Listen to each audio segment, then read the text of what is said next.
Okay, I think we'll go ahead and get started. We're just after 12 here, Central Time. So first of all, to get started, I wanted to say thank you to everyone on behalf of Women at the Mart for joining us today. We are extremely thrilled to present today's Small Bites episode 6, which is focused around networking and development.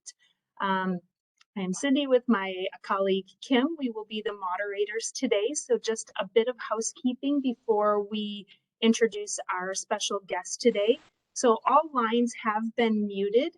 However, we want to make sure that we have a fantastic interactive discussion. So if you are joining by phone, you would need to hit *6.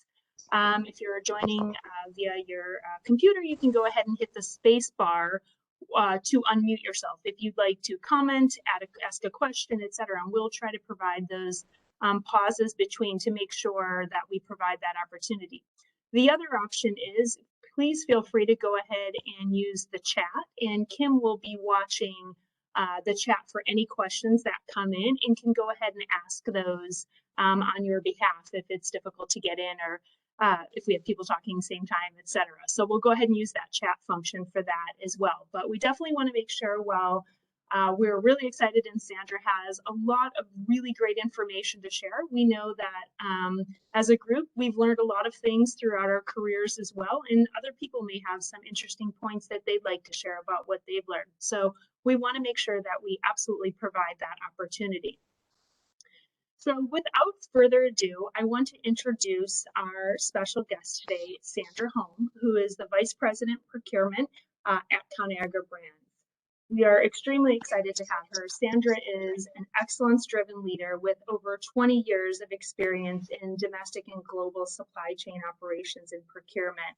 She is someone who really thrives on opportunities to grow and build organization and really focus on excellent communication and leadership skills.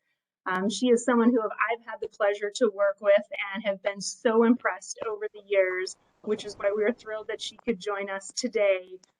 She is someone within our organization that is repeatedly sought out for leadership and experience and expertise on mission critical projects. So without further ado, Sandra, thank you so much for joining us today. Again, I can't stress enough how excited Kim and I were talking the other day after chatting with you to go over what we're going to talk about today, that we both left completely inspired and almost feeling like I can't believe I haven't been doing so many of the things that you mentioned. And I think that was something we talked about over the last couple of years that maybe some of us have gotten away from as we focus on getting the day-to-day done. So I thank you in advance for reminding us of the importance and the value. So welcome and thank you so much.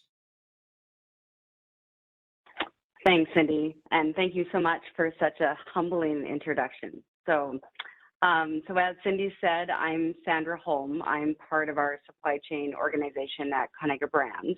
And first, I want to thank all of you for letting me be part of this discussion today, and thank both Kim and Cindy for not only moderating the call, but also organizing the event. So thank you guys very much. All right, so many will say networking is the #1 unwritten rule of success. So it is truly an honor to be invited to talk about such an important topic and connect with so many individuals from unique backgrounds. So I'll just start with a little bit about myself. First and foremost, I have 3 magnificent men in my life. My husband, Sean, I have a 10-year-old son, Jace, and a 7-year-old son, Briggs, and it's an understatement that these 3 individuals make me a better person, and they remind me daily that the purpose of life is a life of purpose. I am Canadian. I grew up on a small grain farm in southwestern Manitoba, where I think it's about 40 below today. So if you're part of this later winter storm Oakley making its way through the U.S., I guess it could be worse. I have about 15 years in my career. I worked for global agriculture companies, so Bayer Crop Sciences, Cargill, ADM, et cetera.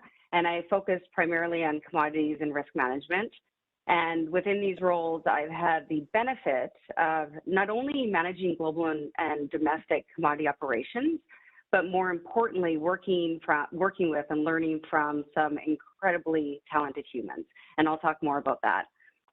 And in addition, I was fortunate to be exposed to quite a bit of global travel, both living abroad for a short stint, as well as visiting several countries around the world, South and Central America, Southeast Asia, Europe, etc. And just a side note on travel, something I always encourage if you get the opportunity is that travel not only pushes you out of your comfort zone and it exposes you to different societies and cultures and beliefs, but it also allows you to meet people from all walks of life. So it's a fabulous opportunity for networking. In 2010, I came to Conagra Brands, and since that time, I've worked in nearly all areas of procurement, commodities, risk management, material and operations planning, ingredients, packaging, and indirect. And through my career, I've also had the honor of residing on a number of boards. So I'm currently on Conagra's Ardent Mills board, and that's a parent board with both Cargill and CHS.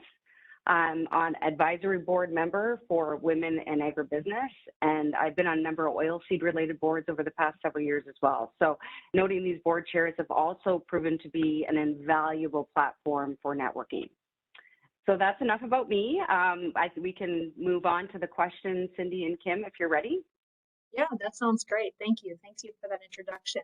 So we had a ton of questions, and we know we have obviously limited time with you, but I think as we begin to think about networking, it's something that we all sort of ponder and struggle of what's the best way to do it. And wondering if you can share with us a little bit, maybe some tips and advice on your view on networking and how it's helped you in your career.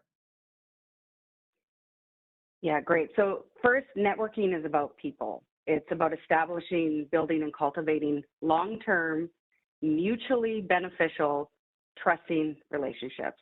And I would say that the long-term, mutually beneficial, and trusting piece of that sentence are the most important.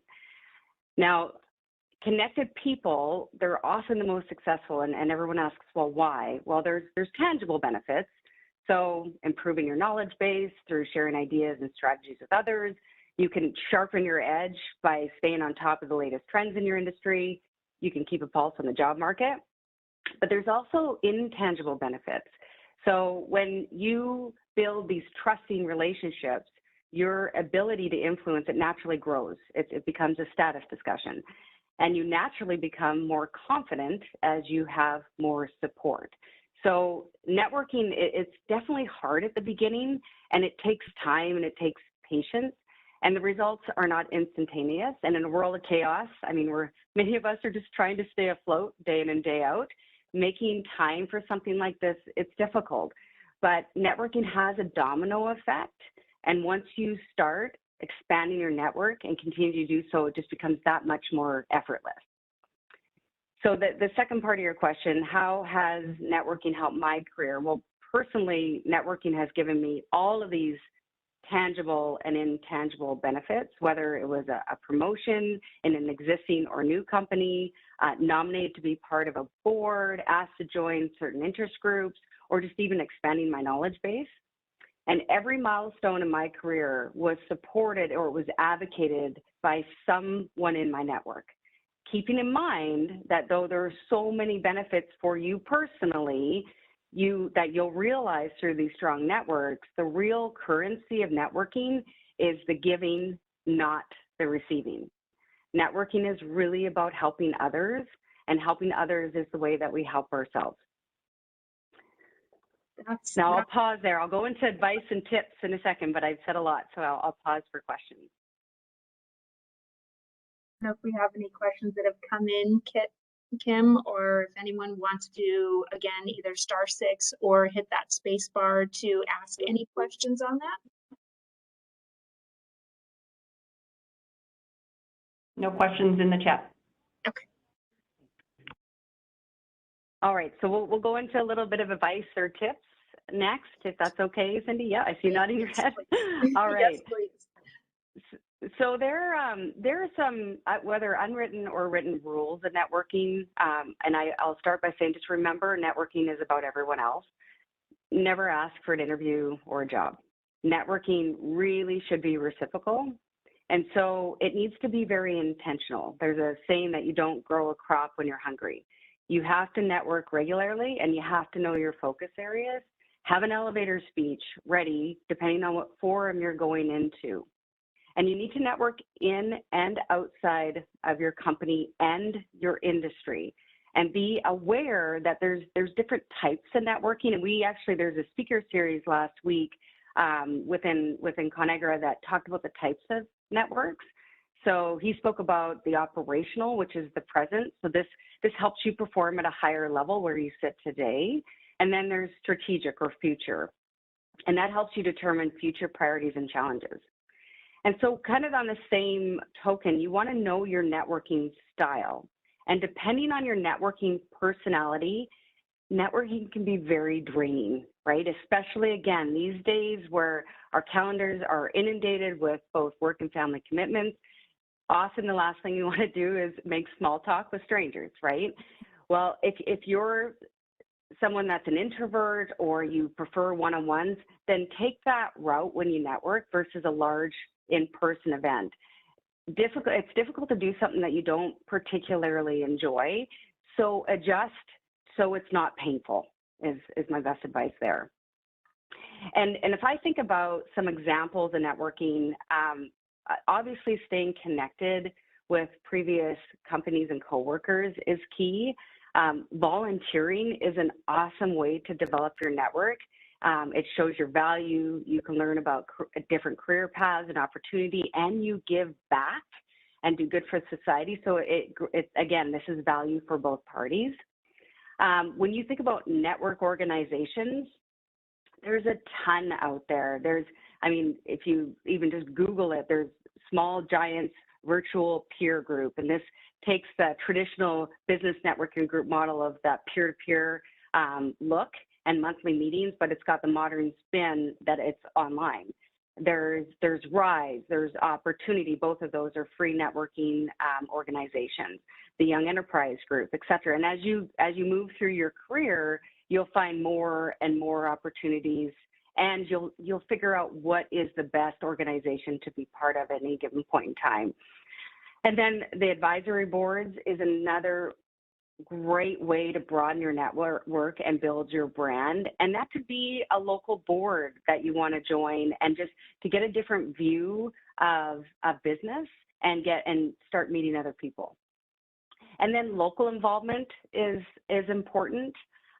We have a lot of programs here internally at Conagra. We have our Shine the Light on Hunger program.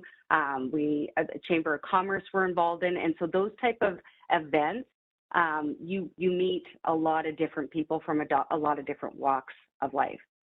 And then the other piece I would say that's a little bit of a different spin, but make sure you're investing in yourself. So build that knowledge base. I'm going to talk a little bit more about that, but whether it's through taking classes or reading books or things like that and what you're interested in, make sure that you're taking that time to invest in yourself, because again, when you think about networking being reciprocal, it's about giving back as well. So that's a really, really key point. Sandra, that's so interesting. Yeah, I know, and there's so many questions that are coming in. I think you've given us so much to think about. One of the things you just talked about, I think, is so many different ways of networking, right? Many times we think of it as, I must go to a formal networking event, right? I sign up for it, I go there, and then I network. But you're talking about bringing it into as a way of life, right? And the way in which you do it doesn't have to be an event I sign up for. It's as I think about it. So I think it's a different perspective as you incorporate it into your day-to-day life versus something I have to put on the calendar and accomplish at a specific date, time, or place, which can also invoke some fear sometimes as well, right? Absolutely. Absolutely. Well said. Kim, do you want to go through a few? Looks like we've got quite a few questions coming in. We do have quite a few questions coming, which is fantastic. Sandra, one of the questions is, now with COVID, how would you recommend getting out there to network? Where do you start in this time when there's little in-person events going on? Yeah, it's a great question. So obviously the online presence is key, especially in the new world we're living in. But I'll take that question a little bit of a different direction to help with how to build a platform for yourself. And this ties into some of the development discussion, but I think it's really important. So I was coached once to have a personal board of directors. And that's a number of categories can make up this board that you own, that's yours. And so one of the categories is sponsorship and influence. These are often senior level individuals that support you and they guide you, mentor you, and they connect you to resources. And so I have strong leaders internally and externally in this category that I connect with on a periodic basis. I'm very cognizant of their time. They're very busy people, to have some of these discussions of my career development, et cetera. And then the next board member piece is knowledge and expertise. So this is about building, oh, was there a question? I'm sorry. Oh, okay. So on the knowledge and expertise, this is about building your knowledge base. So experts in the areas that you want to develop, you share best practices, and I'll give you an example. I just about recently moved into our packaging arena for procurement, and one of our directors, Russ Jones, is an absolute expert in packaging. And I am sure I'm at my limit of silly questions, but he has been my go-to for several months now on building my knowledge base in this area. So the other key with this on the personal board of directors, it changes. It changes depending on where you're at in your career, and mine's changed several times. And I'm not sure if Russ is on the call, but a big thank you to him and the whole packaging organization for tolerating me over the last several months. So that's another key piece. Another one on the board of directors is purpose and motivation. So these are people that inspire you with really fresh ideas. They motivate you to make a difference. And to me, I have a couple of women within my community. They're very successful women and they're good friends of mine. We meet every, I don't know, month, 6 weeks. We have lunch. We share ideas on leadership. We share ideas on just organizational growth, like et cetera, et cetera. So that's another kind of pillar to think about. And then there's personal development. So who makes you a better you? Who challenges you? This could be a really good friend of yours. I have an excellent friend of mine, one of my best friends, Jen Flynn. She might even be on this call. She absolutely makes me think differently every day. And I absolutely value her feedback and her coaching and her ear. I trust her holistically. And so it's people like that that you can go to and get advice if you need it. And then the last one is, and it kind of ties into the personal development, but it's personal support and a balanced life. So again, this can be a close friend, this could be a spouse, et cetera, et cetera. But the key with this is the categories help you think about how to build out your base. And that's what's really important. And that, like, back to the question on it, it's very difficult with COVID. It's very difficult when most activities are online. Get those people in their spots they need to be, and then have the conversations within the category so you're not trying to boil the ocean, because otherwise it just gets too overwhelming. And I think that's a lot of the times why it doesn't happen enough. So I'll pause there. Again, I've said a lot. I don't know if that answers the question. No, I think that's fantastic. That's exactly, I think, what the team needs to hear. Kim, I don't know, I had a question, but maybe you had another question you wanted to go through that was in the chat? There are lots of questions in the chat. This is great. Yeah, Sandra, when we were early when you were early in your career and didn't have many influential relationships, what do you believe someone in your career stage can offer someone more senior in the relationship can be more mutual benefit? I think you covered a little bit of that as you were sharing your wonderful example about getting technical knowledge from your packaging lead. Is there anything else there that you would offer for Carly?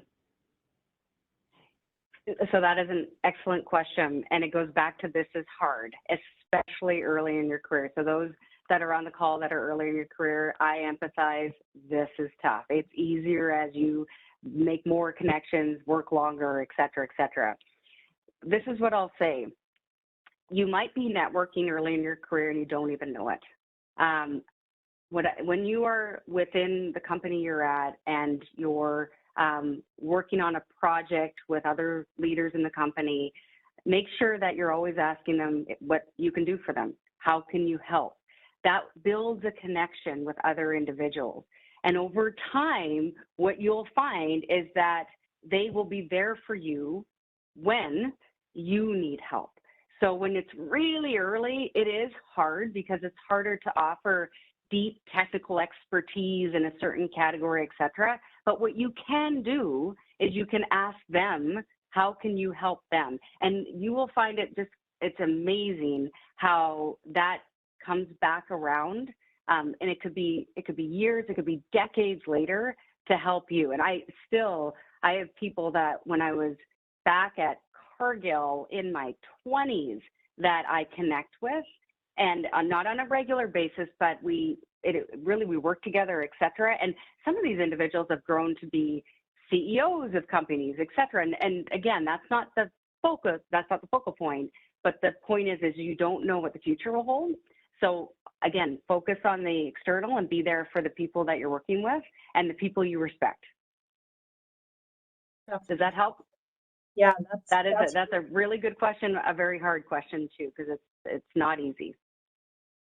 Sandra, how do you view it as, sometimes either earlier in your career or even later, sometimes you have a little bit of that, I'm not sure that I'm the right one to ask for that help. Am I supposed to be at that level? A little bit of that imposter syndrome of like, I'm just not really sure. Yeah. How do you overcome that and kind of persevere through that to make sure that you're successful here? Yeah, so I love talking about the imposter syndrome. I've had it my whole life. And I think that what I've learned is one of the keys to beating the imposter syndrome, or some call it the fraudulent syndrome. And if you haven't read Sheryl Sandberg's book, Lean In, please read it. It's inspirational for everyone that reads it. I've yet to find someone who doesn't love it. So I think one of the keys to beating the imposter syndrome is to share your fears. And so I'm actually reading a book right now called The Heart of Business. It's by Hubert Joyle, and he's the old CEO of Best Buy. And he talks about the importance of sharing vulnerabilities and how it connects us to people in a deeper way, because it encourages us to be open, right? Being vulnerable is a risk we have to be willing to take in order to experience true connection. And we all have to know, like, it's okay to be scared. Like, it's okay to speak up and be wrong. And most importantly, it's imperative to be okay with others knowing we aren't perfect. And the last piece of that is so important, because being vulnerable, it really allows others to open up to you. And again, and go back to, this is about everybody else, right? And I think that to feel more confident and more comfortable, that we have to realize that confidence doesn't come from being right. It comes from being comfortable being wrong, right? And so when you're thinking about, oh, I don't know the answer, oh, I feel so silly, I said that, I guarantee you 95% of the people in the room are saying the exact same thing. And so the other piece, it is important we support each other. We need to celebrate being a mother that has to go get their sick kids from school, or care for an aging parent, and just be there for others and not feel bad about it. Embrace the ability to sway between work and life, which is another book that I think our ERG organization recommended, Power Moms, which is awesome.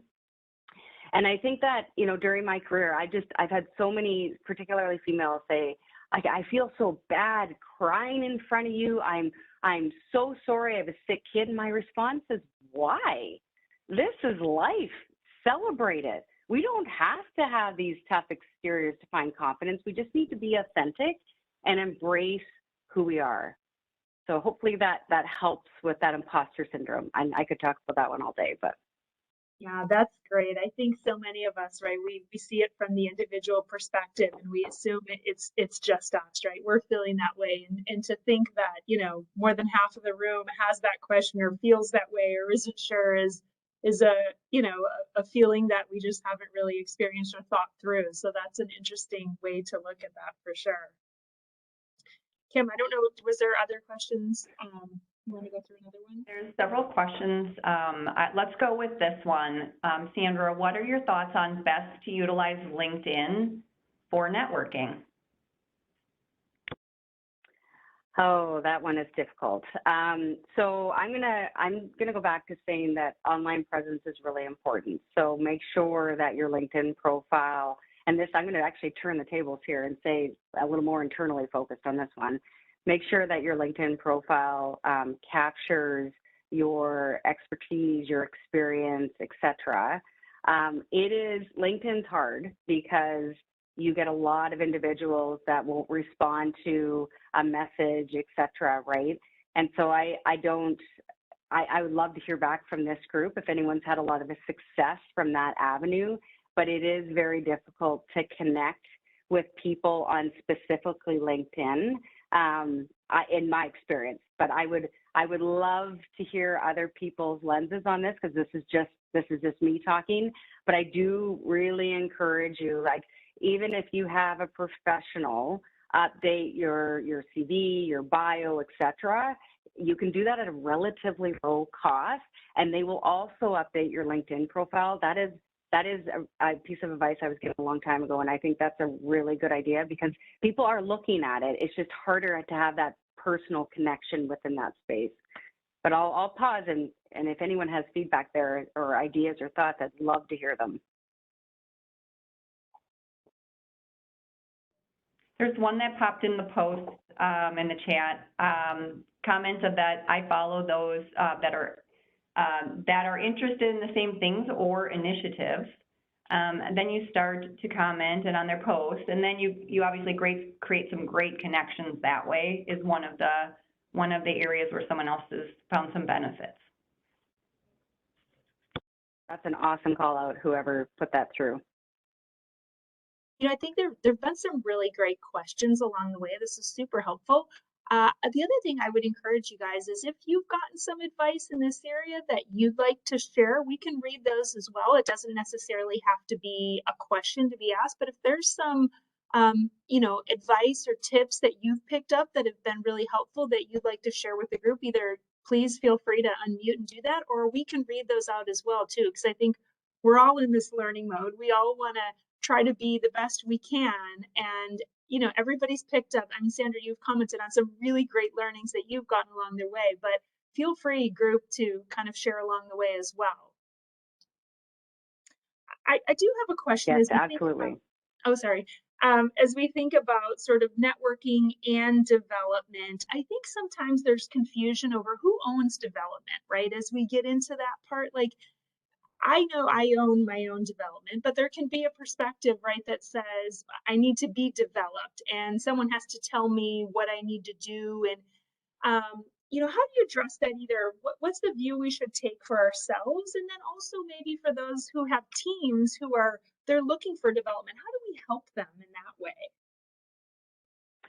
Yeah, so I'll answer the first part first, Cindy, because it is a wonderful question. So you have more control over one of those things than the other, right? And obviously, as leaders, we should be focused on developing our people at all times.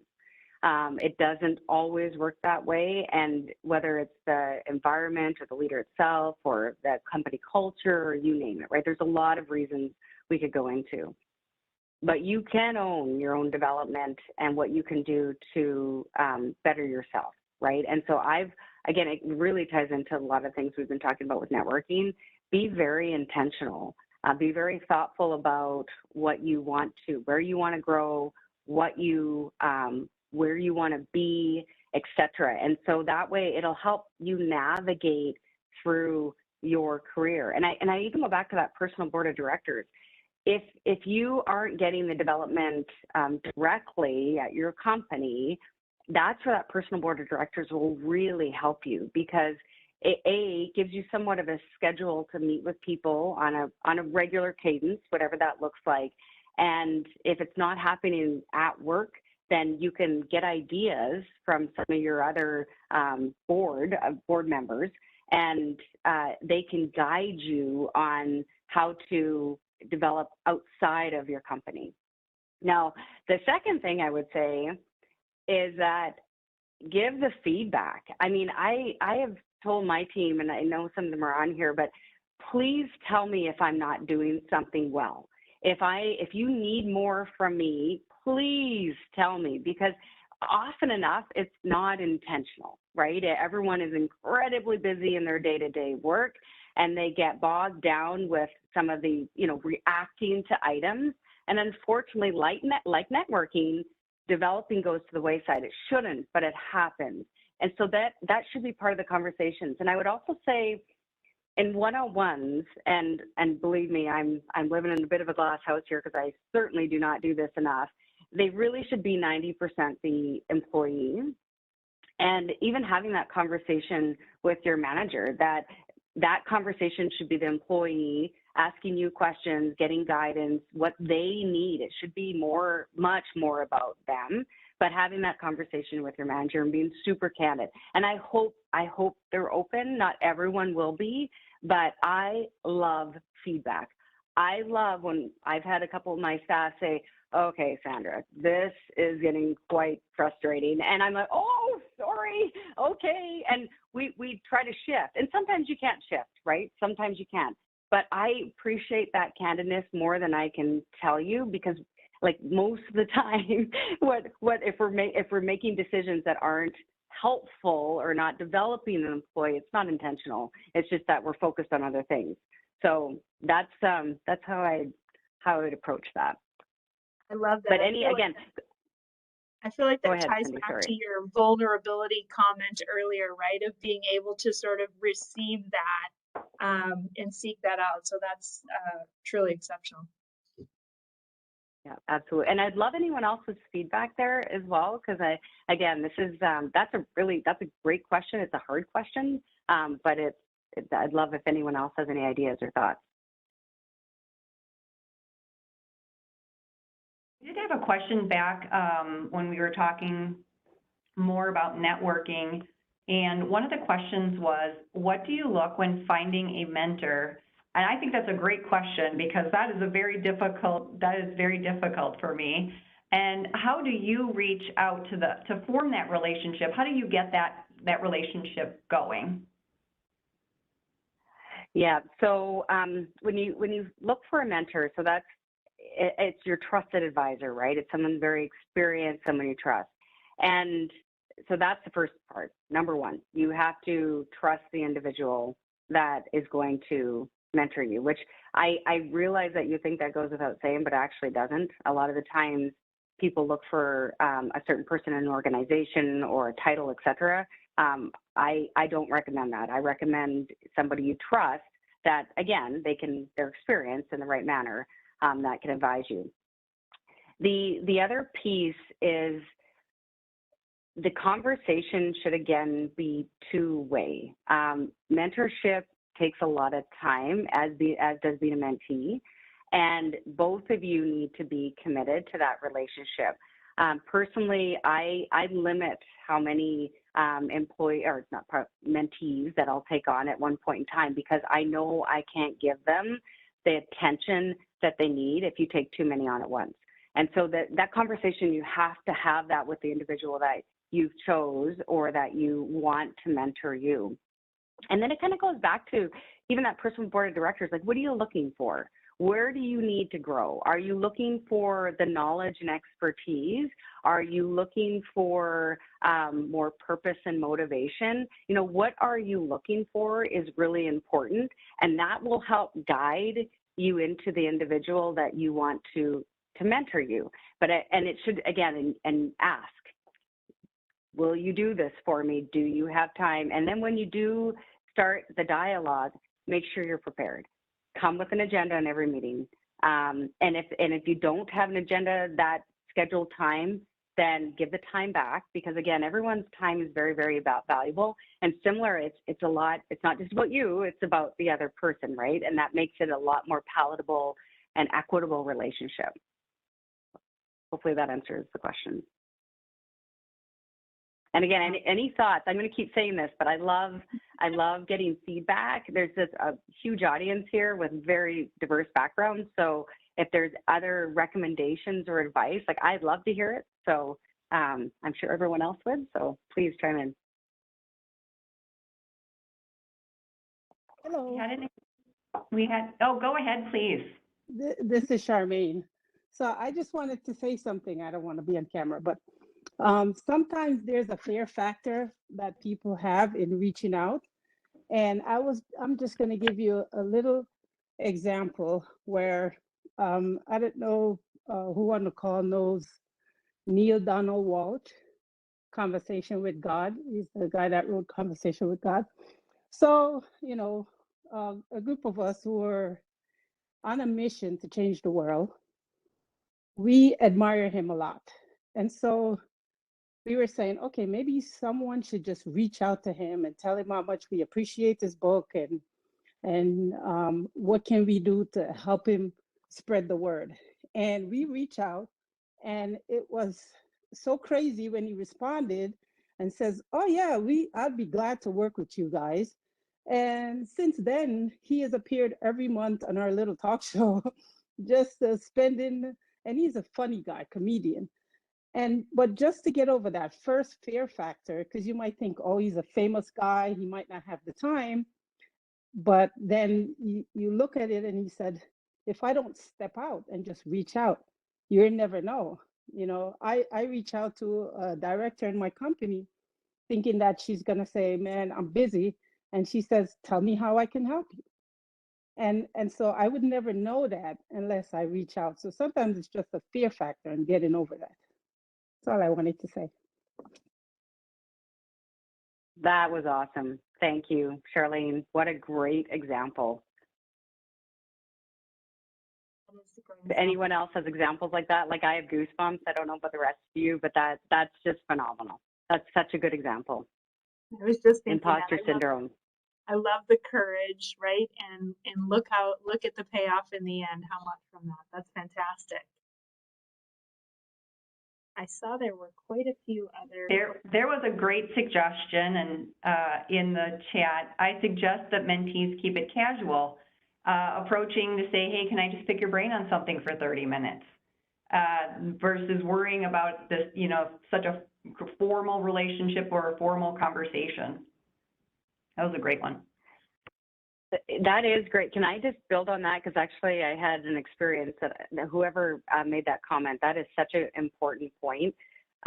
Often a casual conversation, you may just need one. So like when you define mentor-mentee, everyone thinks, oh, it's, a very committed long-term relationship. It doesn't always need to be, or it can be periodic. And so I think that's such a good point.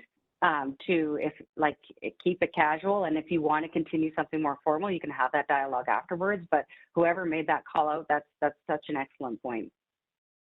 That's really interesting. I've always thought of it as that relationship is an ongoing, but to your point, understanding what they need and what you need at that time can be very different. And to your point earlier, again, it changes, right? So that's fantastic.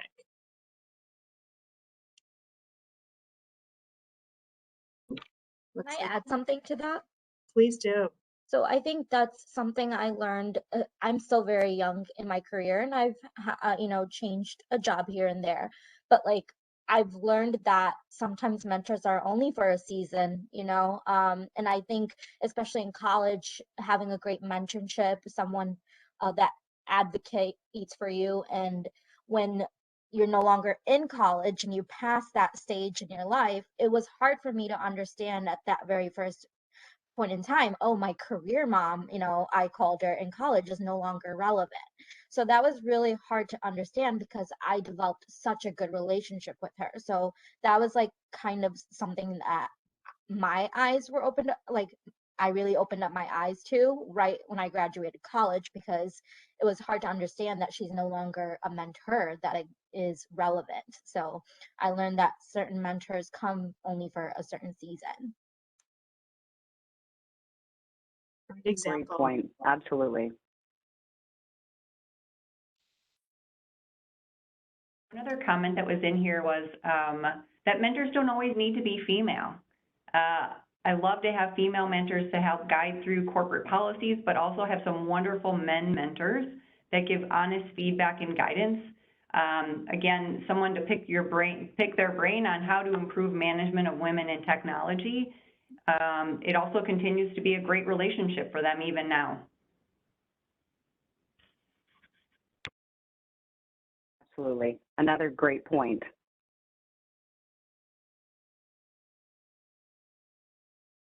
As you think about development overall and networking and so much of it, it comes together, what do you think the best advice you have ever gotten when it comes to development? Like if you had to think about over the years what you've received or even what you've shared, what do you think the best piece of that is?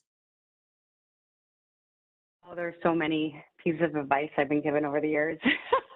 Okay, so I'll give you one, but I would love the audience to chime in here because this one is so broad. One of the best pieces of advice I've been ever given is to take risks. So to take assignments that require you to get out of your comfort zone. And back to the imposter syndrome, it's okay to be afraid that it isn't going to work out. Because to me, if you haven't failed, you haven't pushed yourself hard enough. And there's a quote from Mark Twain. He talks about 20 years from now, you will be much more disappointed by the things that you didn't do than the ones you did. And so I would say, and it's hard, right? But take risks and don't be afraid of failure. It's actually a good thing if you fail because you are pushing yourself to that limit that you need to. So that'll be my one, but I would love to hear others.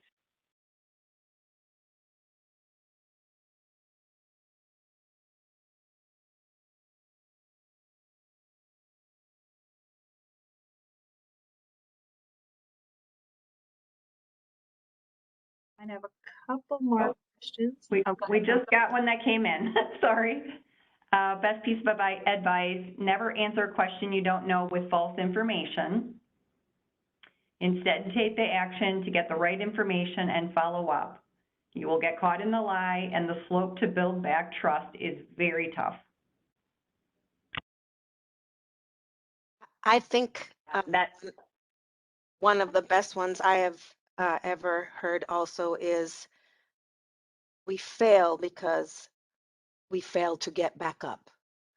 So when we fall down, we will not fail if you just get up and go, show up every day. That's when we fail to get back up.